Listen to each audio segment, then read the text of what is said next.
IUI అంటే ఏంటి?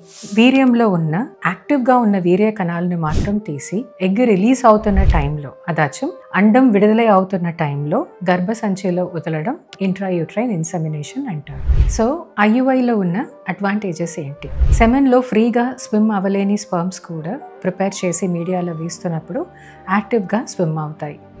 Egg release అవుతున్నప్పుడు ఆ వీర్యంని గర్భసంచిలో వదిలేటప్పుడు మనం ఎగ్గు స్పర్మ్ కలిసేదానికి ఒక ఇంక్రీస్డ్ ఛాన్స్ని క్రియేట్ చేస్తున్నాం. సో ఐయుఐ అనేది ఒక సింపుల్ ఫర్టిలిటీ ట్రీట్మెంట్ అన్నమాట. ఐయుఐలో ఉన్న సక్సెస్ రేట్ ఏంటి? ఒక్క సైకిల్లో IUI success rate up to 15 to 20%, 15 నుంచి 20% వరకు ఐయుఐలో సక్సెస్ రేట్ ఉంటుంది.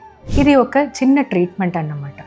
కపుల్ న్యాచురల్గా ట్రై చేసేదానికన్నా ఒక్క స్టెప్ పైకి వెళ్తున్నాం. సో ఒక్క సైకిల్కి సక్సెస్ రేట్ మ్యాక్సిమం మనం 20% వరకు ఎక్స్పెక్ట్ చేయొచ్చు.